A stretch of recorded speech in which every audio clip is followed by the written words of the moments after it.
Boa noite a todos, sejam bem-vindos. Hoje eu queria fazer um breve comentário sobre a situação brasileira atual. De tempos em tempos nós temos que voltar a isso, fazer um balanço da situação.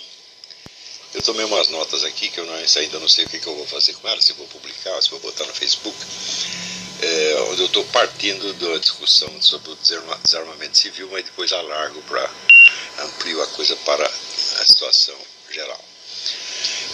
Mas em princípio, o fundamental é o seguinte: em 2015, o Brasil teve a sua grande chance de mudar o rumo da sua história, com aquele imenso movimento popular, colocou 2 milhões de pessoas na rua e juntou 95% a 96% da população contra o governo. Mas não era só contra o governo. A revolta ali era contra toda a classe política, contra tudo aquilo que o Raimundo Fauro chamava de estamento burocrático. O estamento burocrático é o grupo, ou conjunto de grupos que dominam o Estado e que fazem dele instrumento dos seus interesses pessoais. Portanto, isso quer dizer que a luta de classe no Brasil não se definia pela posse dos meios de produção, mas pela posse dos meios de legislação, diretamente e sem a intermediação da posse dos meios de produção. Os proprietários dos meios de produção, com frequência, são reduzidos a instrumentos ou servidores desse esquema, como é precisamente o caso desse Marcelo Odebrecht. Em 93, eu falei ao pai dele, Emílio Odebrecht, mas eu era um Zé Ninguém, porque queria dar ouvido para mim, com tantos assessores pagos a preço de ouro, para que queria dar ouvido ao Zé Mané, né? O Zé Mané falou para ele: você não se meta com esse negócio de PT, que vocês vão se ferrar. E eles se meteram não só com o PT, mas com as Farc. Você vê por que uma grande empresa, um grande empresário, se rebaixa a dar dinheiro para as Farc. Isso quer dizer que a propriedade dos meios de produção no Brasil não garante o poder de jeito nenhum, mas ao contrário. O empresariado brasileiro está de joelhos, exatamente como aconteceu com o empresariado alemão, quando da ascensão do Adolf Hitler ao poder. Ele disse que ia colocar o empresariado de joelhos e colocou o velho Thyssen, que era proprietário da grande indústria química, fugiu para a França para não ter que colaborar com o regime. Hitler mandou sequestrá-lo na França e trazer de volta e forçou o cara a trabalhar. Então essa é uma situação muito peculiar. Na Alemanha, pode dizer que era uma situação criada pela ascensão do nazismo ao poder, e mudou então totalmente a estrutura de classe. Mas no Brasil, esse predomínio do estamento burocrático vem desde o tempo do Império, na verdade até antes. Então são grupos ou famílias que consideram que o Estado é instrumento seu e se servem dele como quiserem. Tá certo? Não necessariamente por serem as famílias mais ricas. Quer dizer, a riqueza não é um intermediário, não é um canal para a conquista do poder. A conquista do poder vem primeiro. O sujeito pode ser um Zé Mané, pode ter saído do zero, mas ele se elege senador, governador, está pronto. Daqui a pouco ele se torna o dono do poder e, portanto, o dono do empresariado. Naquela época, o povo que estava indo às ruas tinha uma consciência muito clara, não sei de onde tiraram isso, de que os inimigos deles não eram o PT, eram a classe política. Tanto que eles não deixavam nenhum político subir no palanque. Eles estão falando aqui mal de uma, daí veio um outro querer tirar proveito, elas é certo, então ninguém deixava subir. Então, havia esta consciência generalizada. Ora, você vê, quando a reação popular coincide com um diagnóstico feito por um grande historiador e cientista político como Raimundo Fauro, falou: algo está acontecendo. Você tem um momento, vamos dizer, como se diz, uma apoteose da consciência coletiva. Geralmente a consciência coletiva está adormecida, mas quando ela desperta, ela começa a enxergar as coisas exatamente como um grande estudioso está enxergando. Fala: isso é alguma coisa. Isso raramente acontece. Em geral, o que a massa faz é errar de inimigo, atirar na direção falsa, né, dar tiro no escuro. Mas naquele momento não, o tiro estava muito bem dirigido. Então esta é a grande chance do Brasil. Este é o momento culminante da história brasileira, mais ainda da história da Revolução Brasileira. Se você for ver bem a história do Brasil, desde a independência até agora, é a história das revoluções brasileiras. E essas revoluções, elas ou são divisões internas do próprio estamento burocrático, ou erram o alvo, vão na direção, vamos dizer, mais visível, mais vistosa no momento, e não acertam o dedo na ferida. Como aconteceu até em 1964, onde parecia que o problema era o comunismo, quando na verdade o comunismo era um pedacinho da história, tá certo? E o movimento popular vitorioso na época, após ter derrubado o governo comunista e ter feito, não se pode negar que fez alguma coisa para melhorar a economia brasileira, fez uma série de erros pelas quais nós estamos pagando até hoje. Nós não podemos esquecer que, por exemplo, a degradação da universidade brasileira começa naquela época. Não, como alegam os comunistas, pela perseguição a intelectuais, que de fato não houve, tá certo? Os caras foram demitidos da universidade, foram meia dúzia, e tão logo demitidos já obtinham empregos melhores, tá certo? E não deixaram de exercer influência, ao contrário, durante o período militar exerceram pessoas como Fernando Henrique Cardoso, ou Zé Arthur Janota exerceram muito mais influência do que antes, tá certo? Então não foi por isso que destruíram a Universidade Brasileira, mas foi abrindo uma universidade em cada esquina, tá certo? Assim, e exigindo muito pouco delas. Então, quer dizer que popularizaram os diplomas universitários, todo mundo podia virar doutor, tá certo? E isso foi evidentemente uma grande ilusão, e na mesma medida que as universidades proliferavam, elas iam perdendo o estatuto verdadeiramente universitário, deixando de ser universitário para ser, na melhor das hipóteses, escolas técnicas de segunda categoria. Foi aí que começou a degradação. Ela nunca mais parou. Então, quer dizer, não podemos lançar na conta do PT. Isso começou já nos anos 60 e veio caindo, nunca mais parou. Você não pode esquecer que foi no governo Fernando Henrique Cardoso que os alunos brasileiros começaram a tirar os últimos lugares nos testes internacionais, e o então ministro da Educação, o senhor Paulo Renato, disse aquela coisa maravilhosa, quando viu que nós tiramos o último lugar, ele disse: poderia ter sido pior. Eu não sei o que tem pior, além, né, tem o subúltimo, né? Depois do último tem um lugar especial para o brasileiro, porque não tem qualificação suficiente para ser o último lugar, né? Então é o subúltimo, o infraúltimo, né? Então tudo isso já vem de muito longe. Então, naquele momento eu não sei como isso aconteceu, né? O povo enxergar tão claramente qual era o problema, onde estava o inimigo. Eu falo, bom, isso evidentemente foi a culminação da história da Revolução Brasileira. E quando o pessoal começou com conversa de impeachment, eu disse: vocês desviarem todas as baterias para a pessoa da dona Dilma, vai diluir esse movimento, né, certo? E vocês vão estar perdendo a oportunidade, que, como diz o dito popular, é um cavalo sem rabo. Quando ela passou, o cavalo passou, não adianta querer agarrar pelo rabo. E isso foi dito e feito. Os partidários da ideia diziam então: mas o impeachment é só o começo. Falaram: não vai ser só o começo, vai parar por aí mesmo. Por quê? É muito simples. O governo Dilma condensava e simbolizava toda uma situação. Ora, você tira o símbolo, o que acontece? O alvo se torna nebuloso. O alvo se torna impessoal. Quer dizer, você pode estar agora contra um estado de coisas, mas você não tem em quem mais personificá-lo. Então, o negócio era manter a Dilma lá até derrubar tudo. Ou seja, no mínimo, anular aquela eleição, tirar ela e Temer junto e fazer uma nova eleição. Naquele momento era o conveniente, né? E você retirando o símbolo, você fez o anti-Miyamoto Musashi, né? Miyamoto Musashi, o sujeito foi espadachim, que foi desafiado a lutar com uma escola inteira, que tinha 90 e tantos membros, e ele entra em campo, a primeira coisa que ele faz é matar o presidente da escola, que era um presidente simbólico, um menino de 10 anos. Ele vai lá e mata o menino, todo mundo fica escandalizado, perde o controle da situação, e daí ele mata todos um por um. O que eles fizeram foi exatamente o contrário. Quer dizer, removendo o símbolo, o que você fez? Você não desorientou o esquema, porque o esquema não dependia dela. Ela não era líder do esquema, né? Então, removendo esse símbolo, você diluiu a figura do inimigo e o tornou uma entidade abstrata e por isso mesmo inatingível. Você não sabia mais quem era o inimigo, tá certo? E assim está até hoje. Então, Agora o pessoal lança, por exemplo, fora Temer, né?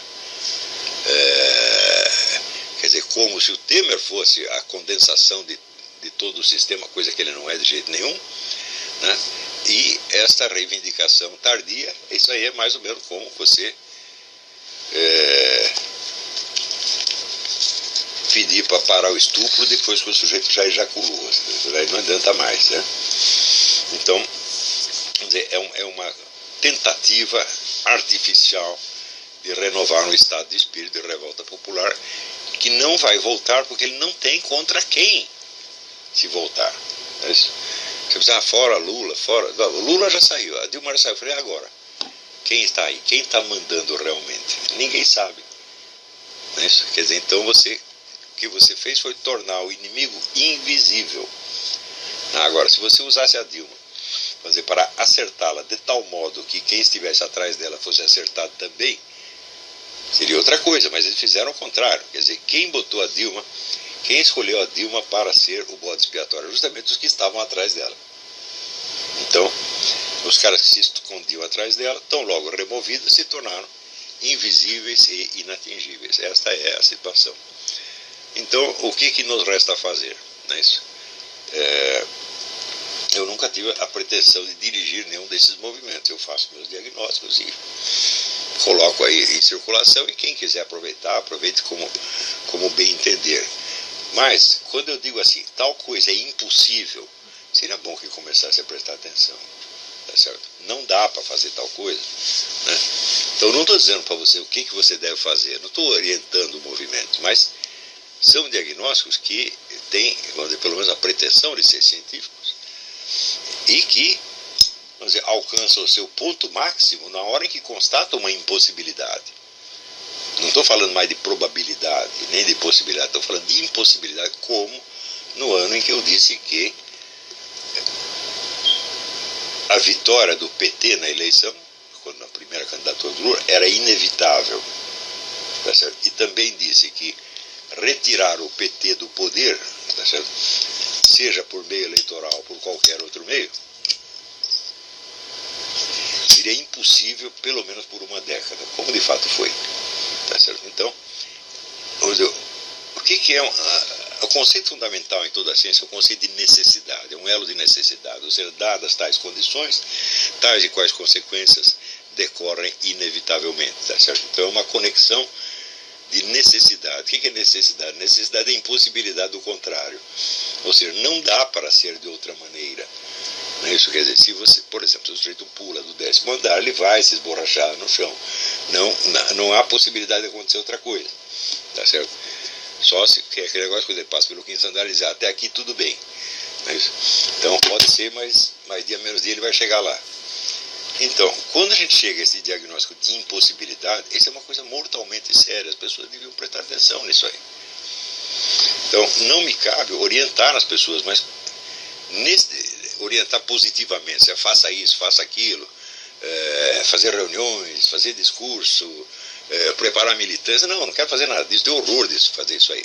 Mas, quando eu faço essa análise de agora, tal coisa é impossível, as pessoas deviam prestar um pouco de atenção, porque isso é muito sério. Não é uma opinião. Quando você chega a dizer impossível, você saiu do achismo, você está entrando aí no terreno da matemática. Tá, né? Então, a situação está hoje de tal modo que esses movimentos populares eles não têm para onde ir. Eles não sabem o que fazer. E realmente não há o que fazer, então não se pode sequer culpá-los. Eles estão desorientados. Bom, e quem não está? Você não tem sequer os dados suficientes, tá certo, para saber quem está mandando mesmo no país. Não tem, a coisa virou muito confusa, está muito confusa. Então, nessa hora, você vai ter que começar a examinar os dados da situação, um por um, de novo, lentamente, e ver se você chega a uma síntese. Quando os cérebros mais ativos chegam a alguma síntese, às vezes a massa também chega. Quando o pessoal começou a botar aqueles cartazes, lá tem razão, eu falei, eles estavam percebendo mais ou menos a mesma coisa que eu. Agora, se os cérebros mais ativos, os intelectuais, não percebem, então ninguém vai perceber. Tá certo? Então, nós temos que começar a analisar todos os fatores, de novo, um por um, como eu comecei no tempo do imbecil coletivo. Só que a situação é muito diferente, só aquela época, né? Então, uma coisa importante é você examinar, talvez a coisa mais importante, é você examinar quais são os procedimentos retóricos que estão em uso num determinado momento, porque daí você sabe qual é o padrão de credibilidade, no que as pessoas vão acreditar e como fazê-las acreditar. Então, esses padrões, eu acho que toda análise de uma situação social deve começar por isso aí. Porque o material retórico, ele está escrito, você não precisa adivinhar os pensamentos de ninguém. Tá certo? É o que aparece em público, né? Essa retórica só funciona se for em público. Retórica secreta não existe. Então, o estudo dos procedimentos retóricos em uso num determinado momento histórico são a chave para você perceber para onde estão querendo levar as coisas e para onde as coisas realmente estão indo. Tá certo? E daí aos poucos vai se fazendo clareza. E eu noto o seguinte, de uns 10 anos para cá, a data é incerta, esses procedimentos retóricos se tornaram cada vez mais uniformes e mais simplórios, na verdade. Tá certo? E tremendamente repetitivos. E isto indica, por um lado, que os próprios formadores de opinião já pararam de acompanhar o curso dos fatos faz muito tempo. Eles não sabem o que está acontecendo. Então substituem a análise dos fatos pela produção de esquemas verbais, de que os consolem de algum modo e que lhes deem, de algum modo, também o domínio sobre as mentes do público. Quando você analisa, por exemplo, todas as análises, entre aspas, que o pessoal do PT fez quando caiu do cavalo, você vê literalmente que eles não entenderam nada do que aconteceu, absolutamente nada. E quando você não está entendendo, a melhor coisa que você tem a fazer é arrumar um esquema verbal e se apegar a ele, que é exatamente o que fizeram na época e continuam fazendo até hoje. Então, essa analisinha que eu estou fazendo aqui, ela vai prosseguir ainda. Talvez eu volte a isso numa das próximas aulas. Eu vou ler aqui o negócio para vocês e comentar. Eu começo falando da argumentação desarmamentista, mas depois eu amplio para outros casos. Nada mais fácil para o entusiasta do desarmamento civil do que posar de amigo da espécie humana, avesso a toda sorte de violência.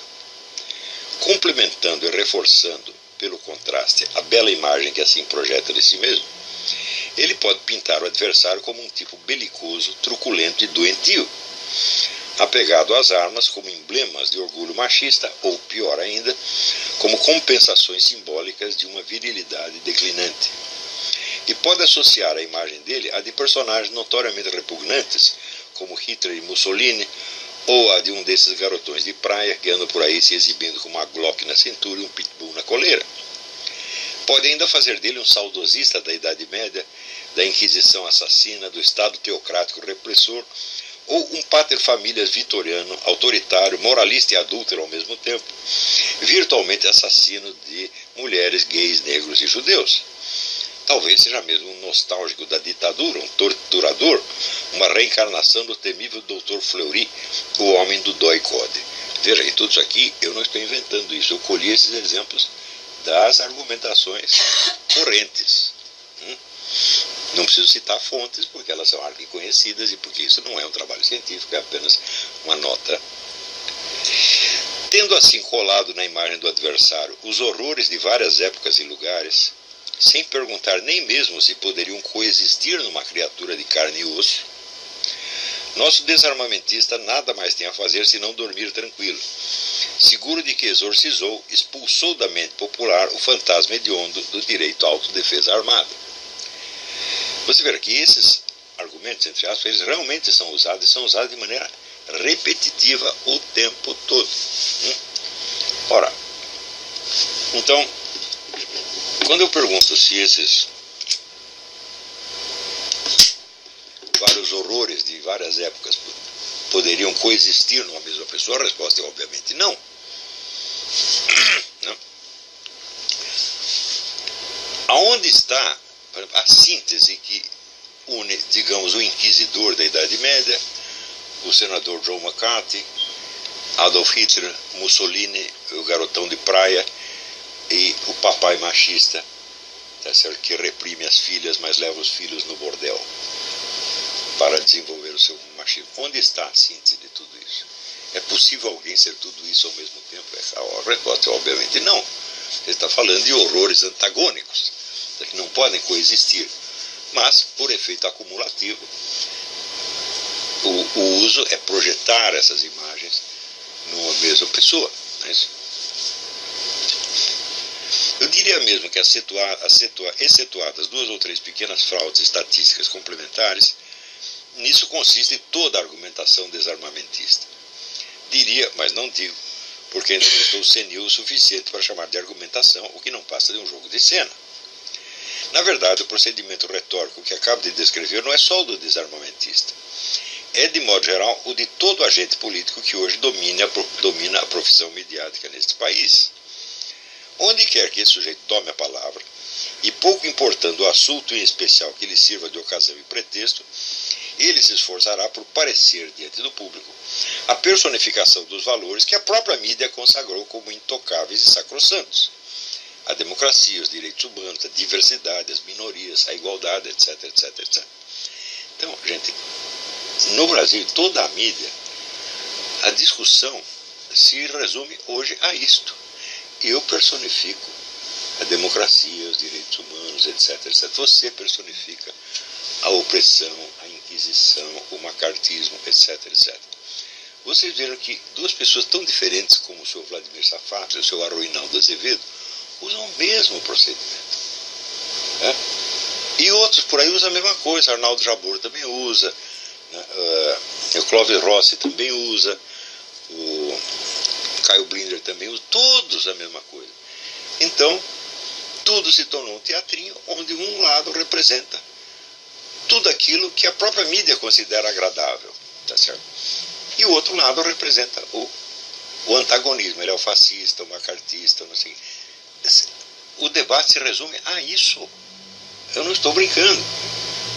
Agora, acontece o seguinte, nada disso é argumento. Né? Isso é realmente um jogo de cena, um jogo de parecer. Né? E mais ainda, um jogo de parecer que é intelectualmente impossível, inviável. Não tem como você sustentar essas coisas. Não é isso? Então, já chegamos ao ponto em que você acusar um sujeito de alguma coisa não quer dizer que ele fez algo. Quer dizer apenas que ele foi xingado disso. E ser xingado de algo significa que ele é realmente esse algo. Usaram esse procedimento contra o Bolsonaro essa semana mesmo. Como recusaram ele um convite falar na hebraica, isto se torna prova de que ele é um antissemita, embora nunca tenha sido. Então, qual é a prova de que ele é antissemita? É que alguém diz que ele é. E isso é suficiente. Quer dizer que esse jogo de cena, ele é, por assim dizer, autoprobante. Ele dispensa a necessidade da prova e ele substitui a prova. Então, a prova de que você não presta é que eu digo que você não presta. Acabou. Tá certo? Nunca houve no mundo uma tal redução, da discussão pública a um automatismo tão retardado mental. Isso nunca aconteceu em país nenhum. Aqui nos Estados Unidos, quando você vê o argumentador mais imbecil do mundo, ele tem mais requinte do que isso. Alguma prova ele tenta alegar, ele tenta descer algum fato, mesmo imaginário, mesmo mentiroso. Mas esse pessoal, hoje eles não precisam mentir, nem mentir mais. É só fazer a pose de que eu personifico tais valores, você personifica valores contrários. Isso é autoprobante. E pior, o pessoal que reage contra isso usa o mesmo procedimento. Volta e meia você vê algum cara da direita, chamar direita, conservador, liberal, católico, seja lá o que, chamando o esquerdista de macartista. Ou acusando os caras de fazer a inquisição. Ah, estão fazendo uma inquisição nas escolas. Então, o que acontece quando você faz isso? Você está usando o mesmo código de valores que o seu inimigo impôs. Isso significa você realmente você caiu na espiral do silêncio, você desistiu de ter uma linguagem própria.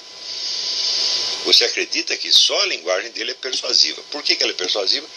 Porque ela é infinitamente repetitiva e ela se constitui inteiramente daquilo que eu chamei de palavras gatilho. A palavra gatilho é uma palavra que desperta imediatamente uma reação de aprovação ou repulsa, sem necessitar de nenhuma representação mental do objeto.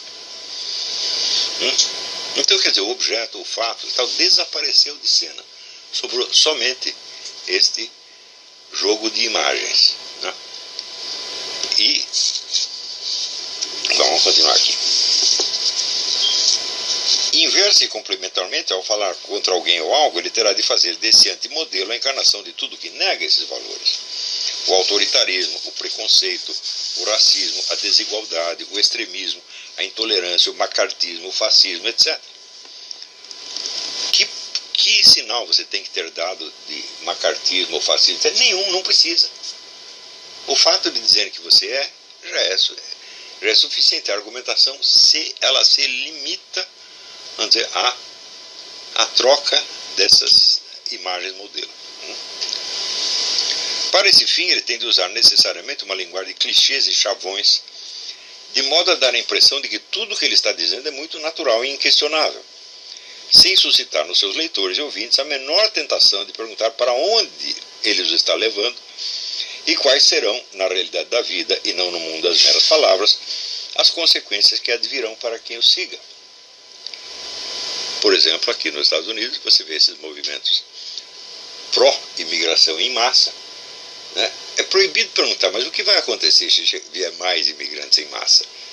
Né? Se você já tem vamos dizer, esse nível de criminalidade monstruoso que os camaradas criaram depois da sua entrada ilegal nos países, é proibido perguntar isso. Né? Agora, no Brasil não é que é proibido perguntar. As pessoas não sabem que deveriam perguntar. A ideia de consequências reais fica fora. Por quê? Porque nada do que está sendo discutido é real. É apenas um jogo de parecer. Eu sou o bonzinho e você é o malvado. E parou por aí. Tá certo? Daí os dois traços característicos da linguagem jornalística, mas a retórica política também, hoje em dia. A extrema redução do vocabulário a um conjunto de termos obsessivamente repetitivos e o uso renitente daquilo que denominei palavras gatilho, destinadas a provocar uma reação imediata de aprovação ou repulsa, sem passar pela representação mental dos fatos e coisas ali designados. Agora vejam a minha situação. Por vocação e compromisso, sou um escritor e nada mais. Escritor é o sujeito que treinou a vida inteira para vencer o automatismo do linguajar coletivo e forçar o idioma a dizer o que ele, em pessoa, em carne e osso, na sua individualidade irredutível, viu, sentiu, percebeu e soube na realidade da experiência vivida.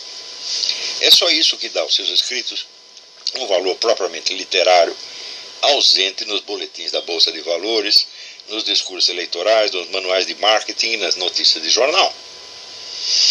Por isso, Martin Amis chamou a literatura a luta contra o clichê. A linguagem pública é toda feita de clichês, esquemas verbais prontos que comunicam sentimentos e impressões padronizados, reconhecíveis de imediato precisamente porque uniformes e repetíveis.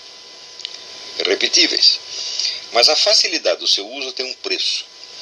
Na mesma medida em que aquele que a emprega alcança uma comunicação fácil e imediata com os seus semelhantes, ele se vê incapaz de expressar nela aquilo que só ele sente no seu íntimo, aquilo que o singulariza como indivíduo real e concreto, por baixo ou acima da sua identidade de cidadão e membro da comunidade.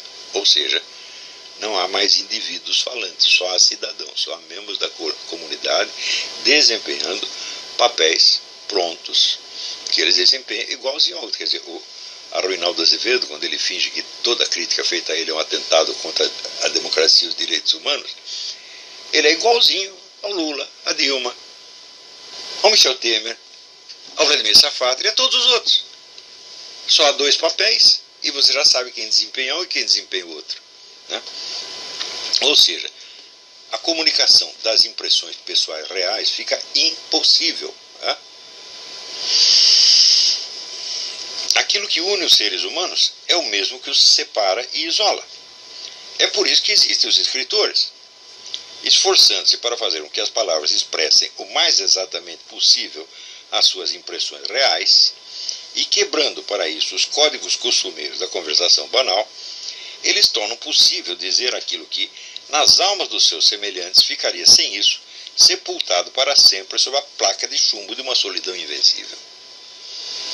Ou seja, se a sua linguagem se compõe toda de chavões destinados, vamos dizer, a expressar os mesmos sentimentos e reações que todo mundo já está tendo, então aquilo que você percebeu sozinho se torna incomunicável. Você só pode dizer o que já foi dito. Criando com as peças soltas da linguagem comum a sua própria voz, eles dão voz a quem não tem. Eles elevam a comunicação entre os seres humanos acima do império do clichê. Por isso também, todo escritor que o seja verdadeiramente, sabe que no exercício da sua arte, o mais mínimo fingimento, a mais discreta pose, põe tudo a perder. O escritor nada inventa, exceto no sentido do verbo latino invenire, que quer dizer encontrar ou descobrir. Vocês lembram, por exemplo, você lê as primeiras páginas do Marcel Proust em Busca do Tempo Perdido. E descreve a sensação que ele tem ao adormecer e ficar em estado de semi-adormecimento, que é uma coisa quase impossível de dizer. Mas quando você lê, daí você vê, opa, comigo também é assim. Só que você não tinha conseguido dizer antes. Então o escritor existe para isto, dizer coisas que, claro, que não é só ele que sente, os outros também sentem, mas estão abaixo ou acima do nível da conversação banal. Então, quer dizer, não há instrumentos prontos para dizer essas coisas. O escritor tem de criá-los, tem de inventá-los ou descobri-los. E eles existem para isso. Então, isso quer dizer que eles alargam o campo da comunicação possível, retirando o indivíduo da sua mera condição de cidadão, membro da comunidade, e colocando no nível de pessoa humana. Para isso que existe a literatura, não existe para mais nada.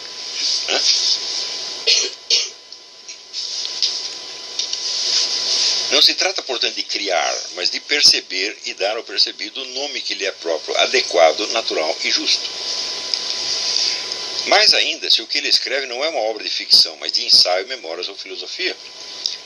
Porque aí o que ele busca não é simbolizar indiretamente uma realidade sutil e nebulosa, mas dizer a realidade tal como ela se apresenta. Isso quer dizer que ele não escolhe as palavras segundo a impressão ou imagem que ele deseja transmitir de si mesmo, ou seja, ele não está criando uma imagem, ele não está criando um personagem, tá certo? Para, como diz, captar a benevolência do leitor, tá certo? Não segundo a influência que ele deseja exercer sobre o leitor para induzi-lo a sentir ou agir desta ou daquela maneira, mas segundo o que a própria realidade percebida exige para mostrar-se com veracidade e clareza. Isso quer dizer que se você se afasta, vamos dizer, é a famosa distinção feita pelo Saul Bellow. Quer dizer, o que são impressões autênticas? O escritor lida com impressões autênticas, aquela impressão que ele realmente teve, e ele tem que achar os nomes delas, o modo de dizer aquilo, tá certo? Ao passo que, vamos dizer, na mídia, na política, desse tipo de discussão pública, sobretudo que tem no Brasil, toda a contribuição literária sumiu. Tá? Tudo isso, literariamente, não vale nada, vale abaixo de zero. Tá certo? Então, é de espantar que a literatura, a grande literatura, tenha desaparecido do Brasil? Claro que não. Porque essa linguagem não domina só na mídia, ela domina nas universidades, domina nas conversações pessoais, nas discussões de botequim, em tudo quanto é lugar. Ou seja, o brasileiro desaprendeu a falar. Ele só sabe repetir o que já foi dito. Posso perguntar? Você acha que o Lacerda teria sido o último desses representantes? Na política? Na política, sim, com certeza. Porque ele mesmo, vamos depois dizer, dele, eu acho que... mesmo num discurso parlamentar, num comício, mesmo aí, o Lacerda era ele mesmo, ele estava dizendo aquilo que ele estava percebendo. Ele não fazia jogo de imagem. Você vê, o que diferencia o Trump? Ele diz as coisas do jeito que ele está vendo. Então ele não tem uma linguagem pronta para isso. Ele tem de encontrá-la. É isso. Então isso aí, quer dizer, marca de tal modo a diferença, isso, basta a presença de um sujeito no meio fazendo isto, que isso desarticula totalmente a linguagem padronizada. Porque o máximo que vão poder fazer contra ele é usar contra ele a mesma linguagem padronizada. Só que em algum ponto isso não pega, isso não cola. Não há correspondência entre linguagem e fato. Não é isso? Pô, você pode chamar o Trump de racista 1 bilhão de vezes. Eu digo, bom, tá certo, mas mostre um ato racista dele. Não tem. Assim como pode chamar o Bolsonaro de antissemita, mas cadê o antissemitismo dele? Também não tem. Não é isso? Então,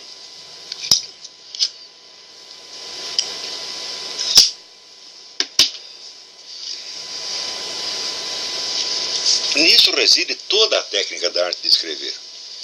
O sonho de todo escritor é que digam dos seus escritos como tantos disseram dos romances de Tolstói. É como se a própria vida falasse. É por isso que a literatura, a grande literatura, simplesmente desapareceu do Brasil. O cenário público, o jornalismo, o meio universitário, a indústria editorial foram inteiramente tomados por agentes políticos, exatamente como planejado meio século atrás, segundo a estratégia da ocupação de espaços de Antônio Gramsci. Ora, quando eu li Antônio Gramsci, eu li nos anos 60, depois voltei a lê-los no fim da década de 80 e escrevi o livrinho A Nova Revolução Cultural em 93, eu imediatamente me perguntei, olha, ele reduz toda a atividade intelectual, de certo modo, à propaganda revolucionária. Quer dizer, não só a propaganda, quer dizer, existe ainda um núcleo de vida intelectual autêntica entre os grandes teóricos e analistas da Revolução, como ele próprio. Mas e os outros? Ele chama de intelectuais, todos os jornalistas para ele são intelectuais. Todos os cabos eleitorais são intelectuais. É isso? Então, os publicitários são intelectuais, todos são intelectuais. Eu digo, bom, qual será a consequência disso? Isso vai ser devastação intelectual total. Então, independentemente do tipo de regime que ele está tentando implantar, que idealmente seria um socialismo, independentemente disto, com socialismo ou sem socialismo, o que o sujeito vai provocar é uma devastação intelectual como nunca se houve no mundo. Ora, o único país onde a estratégia gramsciana foi aplicada em totum e com total sucesso foi o Brasil. E hoje nós vemos a consequência dela. Só que essas consequências não são de ordem política, isso aqui é o que é importante. Se fosse de ordem política, então somente os seguidores dessa ideologia ou desse plano estariam afetados por ela, mas não. Isso afetou a sociedade inteira. E daí este fenômeno. Mas não pensem que estou me referindo a uma uniformidade ideológica apenas. Essa uniformidade não é ideológica, é linguística e, portanto, psicológica. Os que se opõem à ideologia dominante já não conhecem outra linguagem senão aquela que ela lhes impôs. E ao reagir contra ela, não sabem senão macaqueá-la com o signo inverso, acusando-a de autoritária, fascista, inquisitoral, macartista e assim por diante. Esse é o ponto que nós conseguimos chegar. Quer dizer, você tem uma crise cultural, intelectual e psicológica monstruosa que está imbecilizando um país inteiro. Não é modo de dizer, né? No tempo do imbecil coletivo podia ser uma figura de linguagem, hoje não é uma figura de linguagem, é imbecil mesmo, tá entendendo? E você está preocupado em combater a ideologia do outro. Mas que ideologia existe nisso, meu Deus do céu? Se você vê que caras que defendem partidos opostos usam a mesma linguagem e pensam da mesma maneira, então é claro que o problema não é ideológico mais. Uma ideologia é um sistema de pretextos para justificar uma determinada política concreta e existente. Mas que política concreta e existente está defendendo o seu Arruinaldo Azevedo ou o seu Vladimir Safat? Nenhuma. Eles estão fazendo tudo aquilo que eles sabem fazer, que é falar desse jeito. Então, isso quer dizer que o problema no Brasil já não é mais político, é um problema de ordem psiquiátrica. Muito sério. E se não for restaurado um mínimo de vida intelectual exigente, isso não tem saída. E todas as propostas políticas, sejam elas quais forem, vão dar com os burros na água. Né? Então, se você descreve a situação atual do Brasil, na cultura, na educação, na saúde pública, na segurança, etc., etc., você vê que é uma coisa tão desesperadora, tá certo? Que a mera ideia de você pensar que isso tem uma saída já mostra que você é um imbecil, que não tem saída. Né? Nós conseguimos criar um problema insolúvel. Por quê? Toda solução é uma ação política, mas não há ação sem agente. Os agentes não estão qualificados para ação nenhuma, portanto a ação não será feita. Ou se for feita alguma, vai ser pior e vai dar mais errado ainda. Então, o pior é que esse tipo de linguagem, quando o sujeito vicia nela, ela dá para ele uma sensação de segurança terrível. Porque ele representa tudo que é bom. Né? Ele representa o progresso, as luzes, né? etc., etc. E o outro representa o retrocesso. Né? E muito bem, o retrocesso até que seria uma coisa boa, porque antes a situação não estava tão ruim. Né? Se for para retroceder uma situação melhor, bom, claro que seria melhor, mas essa figura do retrocesso, ela é usada com tanta frequência que você sempre tem a impressão tudo que está para dentro será melhor, o que está para trás é ruim. Mas nós estamos vendo que toda a experiência mostra que é o contrário, não estava tão ruim. Né? No tempo em que o Brasil tinha 60% de analfabetos, esses analfabetos não custavam nada. O analfabetismo era gratuito, qualquer um tinha acesso a ele. Hoje você precisa fazer um curso universitário para chegar a adquiri-lo. E isso custa dinheiro. Então, estava melhor. Você imagina quantas pessoas estão trabalhando para sustentar as universidades federais que vão botar 50% de analfabetos na rua com um diploma e autorização para exercer profissão universitária. Isso custa um dinheirão. Hã? Pior, antigamente os analfabetos não postulavam altos postos. Né? Hoje em dia ele postula por quê? Porque ele tem um diploma. Tem um diploma de analfabeto, não é uma coisa qualquer. Então é claro que isso é uma perda 1000 vezes maior do que 1000 mensalões ou petrolões, meu Deus do céu. O custo das universidades federais é monstruoso para fazer isto. Né? E as pessoas não percebem. Do mesmo modo, quando você sabe que no Brasil apenas 5% dos crimes de morte são resolvidos, né? Quer dizer, 95% dos assassinos estão perfeitamente tranquilos. Nada vai lhes acontecer, nunca vão pegá-los. Né? E, bom, quanto tempo dá para suportar essa situação? Nem um único dia, evidentemente. E, no entanto, as pessoas continuam falando Plano Nacional de Segurança Pública, né, fazendo diagnósticos bonitos, mapas de violência. Né? Mas que palhaçada é essa? Hein? Vocês sabem que nada vai ser feito. Hein? E vocês sabem que vocês não querem fazer nada. Porque o problema é tão grande que, se for pensar nele, não nesses termos estereotipados, mas com pão queijo, você vai ficar aterrorizado. Não é isso? Quer dizer, quantos desses especialistas em segurança pública já não foram assaltados na rua, assassinados, etc. Eles mesmos são vítimas do negócio. Então, você vê, um país que tem 70 mil homicídios por ano, ele não precisa procurar um segundo problema. Né? Agora você vê, no meio de... O ano passado saiu assim: o Brasil é recordista de assassinatos de homossexuais.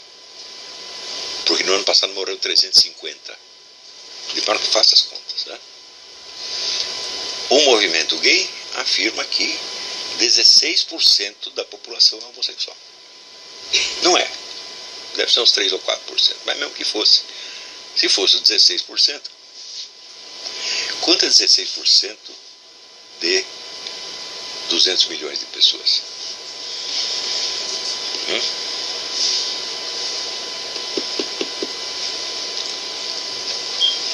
Faz as contas.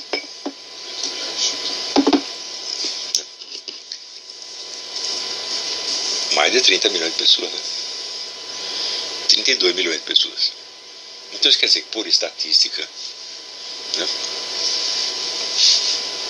quanto daria 32% de 70 mil, que é o número total de assassinatos? Faz a conta.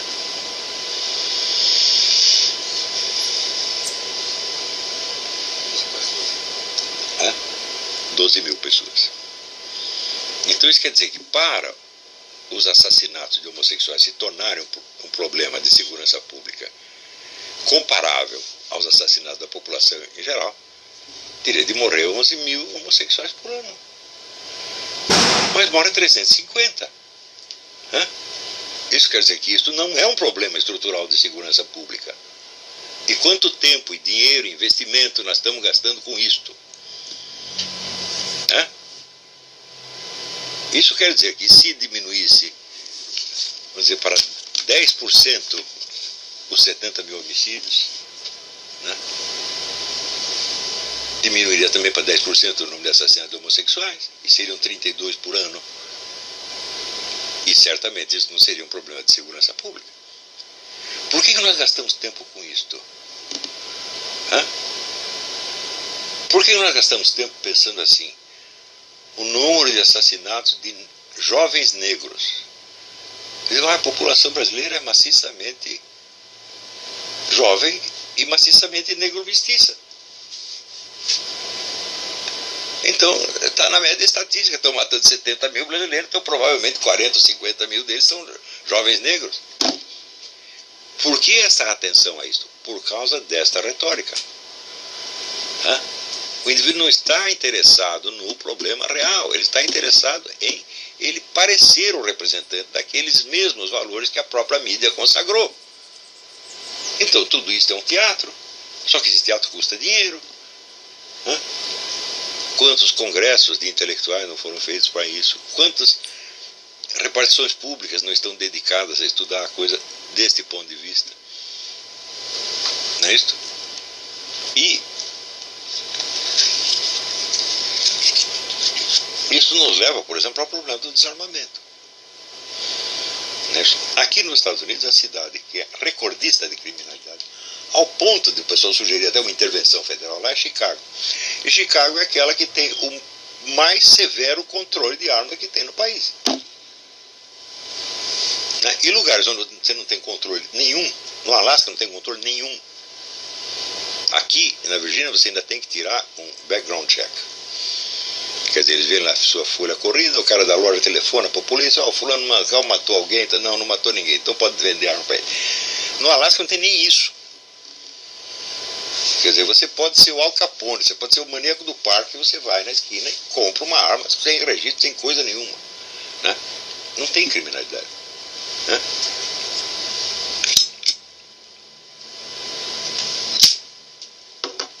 Aqui existem centenas de estudos que mostram o número de assaltos e assassinatos que foram parados porque a vítima estava armada. É uma montanha, não é isso? No Brasil ninguém fala isso. Você não vê isso ser discutido em parte alguma. Por quê? Eles estão ocultando. Não é que eles estão ocultando, eles nunca viram, eles não sabem que isso existe. E não imaginam. Por quê? Porque a mente não tem nada a ver com o fato. A mente é só um jogo de imagens. Está entendendo? Então, no Brasil tudo ficou totalmente subjetivo. É só um sujeito querendo parecer bonzinho e fazer o outro parecer malvadinho. Vejam que ponto que nós chegamos. Agora, você acredita que, além disso que eu estou falando, existe algum outro problema? Não, esse aqui é o único problema. Porque todos os outros são filhotes desse. O que quer que piore e não tenha solução é porque os agentes incumbidos de resolver o problema são assim. A coisa mais óbvia é que não existe ação sem agente. Se não tem a pessoa qualificada para fazer determinada coisa, a coisa não será feita ou será feita errada. Então, a crise intelectual brasileira é o problema mais grave, gente. Em março de 2015, eu me espantava até de ver como as pessoas não entendiam aquilo que eu estava dizendo. Olha, o impeachment é um derivativo. Ele vai dissolver o movimento popular. Eu sou contra o impeachment? Claro que não. Se você não conseguir fazer mais nada, pelo menos você tira o impeachment. Mas, para que você pedir o prêmio de consolação quando você nem tentou obter o primeiro prêmio? Tá entendendo? Quer dizer, você nem começou a briga ainda, você já está pedindo, você nem tentou dar uma porrada no cara, já está pedindo para ele te bater menos. Mas ele nem começou a bater ainda. Agora, eu vi pessoas inteligentes, líderes de movimentos, etc., supostamente inteligentes. A pessoa não entendia o que eu estava dizendo. O que eu explicava sobre o negócio do estamento burocrático, por que aquele momento era importante. Porque você via que a população tinha se elevado a um nível de compreensão da situação que normalmente só intelectuais teriam. A população inteira estava gritando as coisas certas. Isso não acontece 2 vezes num século. Agora acabou, gente, passou. Então, nós voltamos à situação seguinte, da total impotência.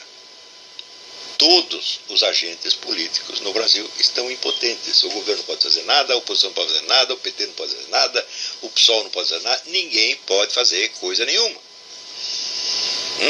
Você pode fazer, às vezes, numa escala pequena, como o Dória está fazendo lá, a boa administração paulista e tal. Mas você vê que se esse homem subir um pouco além da prefeitura, ele vai alcançar o que chama o princípio de Peter, seu nível de incompetência. Não é isso? Quer dizer, pelo fato de ele dizer que ele é um adepto incondicional da Hillary, nenhuma pessoa em seu juízo perfeito pode ser adepto da Hillary. Ninguém.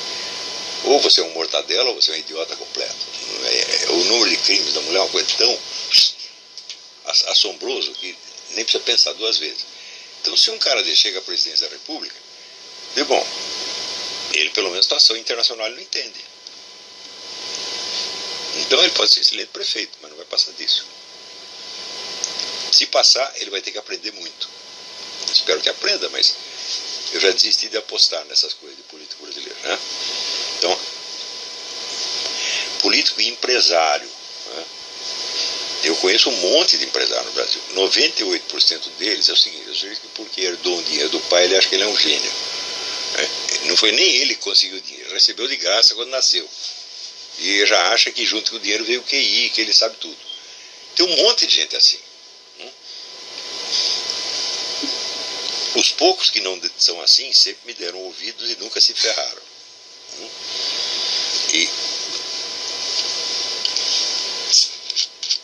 quando dou um palpite para essa gente também não cobro nada, não sou consulpone de ninguém.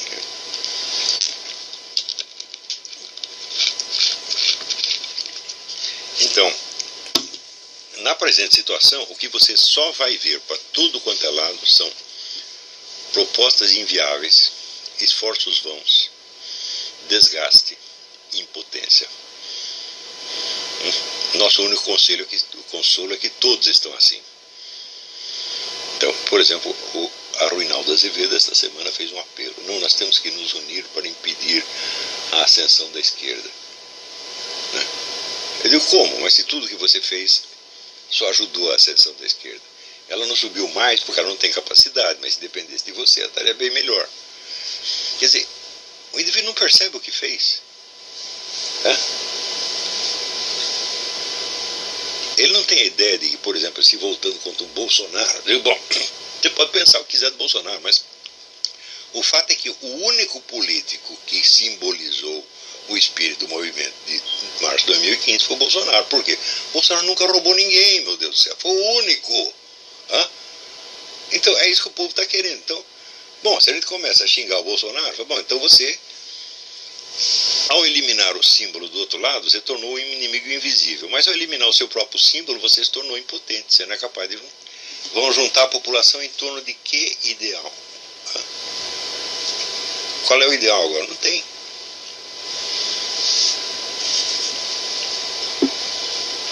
Então, esta é a situação que eu estou vendo. Então, para nós que estamos estudando, veja, na hora que a situação chega a este ponto, a nossa responsabilidade aumenta. Porque só quem pode fazer alguma coisa somos nós. Nós, quer dizer, alunos daqui. Alunos e pessoas que de algum modo são influenciados por essas aulas. indiretamente, e que tem alguma consciência intelectual. Então, este é um momento onde nós vamos ter que prestar muita atenção em todos esses jogos de retórica, em tudo que está acontecendo, e fazer um esforço monstro para entender a realidade por trás dessas coisas. Porque vamos dizer, você percebendo essas várias realidades, uma aqui, outra ali, daqui a pouco você articula e você chega a dar uma denominação geral para o problema, que por enquanto não tem. São milhões de problemas totalmente inconexos, tá certo? Sem nenhuma estrutura racional por trás. Houve um tempo que você poderia dizer, mas o problema é o esquerdismo, hoje não é mais. Ou o problema é a corrupção, tá certo? Então,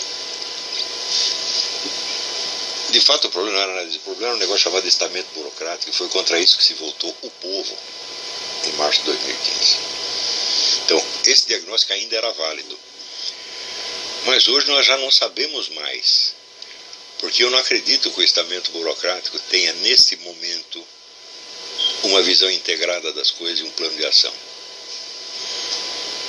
Eu só vejo os caras apelando para desconversas e subterfúgios o tempo todo.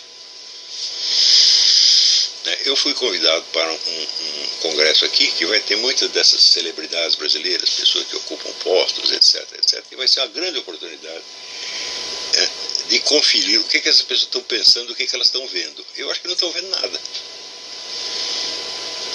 Essa é uma situação onde cada um está tentando salvar as suas aparências.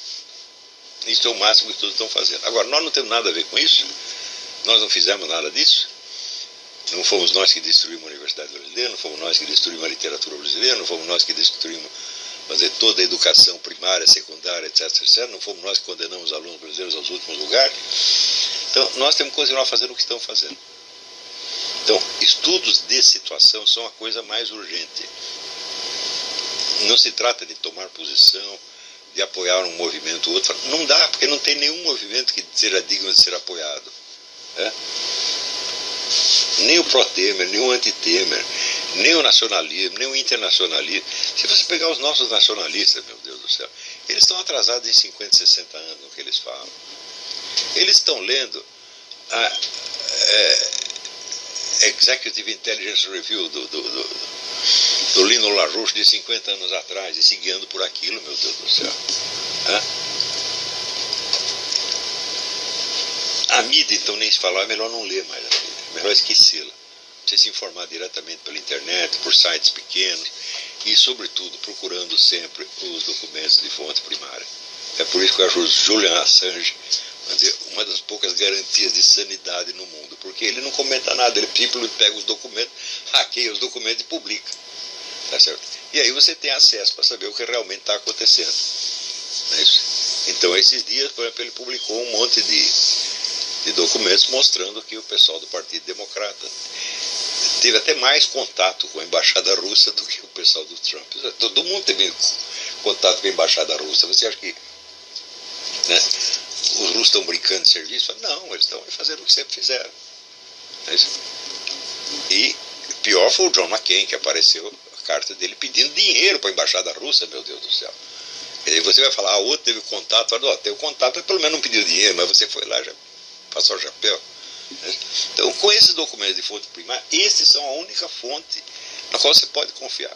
De comentários, discussões públicas já não interessam mais.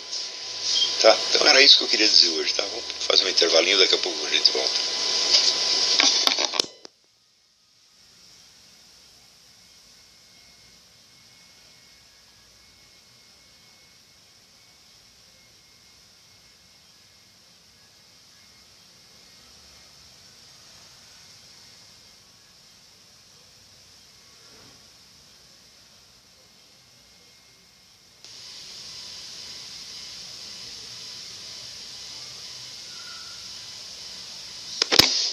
Então vamos lá. Cristiano Xavier pergunta: essa decadência cultural e intelectual na linguagem, artes, religião, educação, não seria um fenômeno mundial e não só brasileiro, provocado e calculado para dar esse resultado por forças poderosas globalistas, tomada de espaço, etc. Bom, claro que é um fenômeno mundial, mas não é a mesma coisa. O que está acontecendo no Brasil é especificamente diferente de tudo o que já aconteceu no mundo.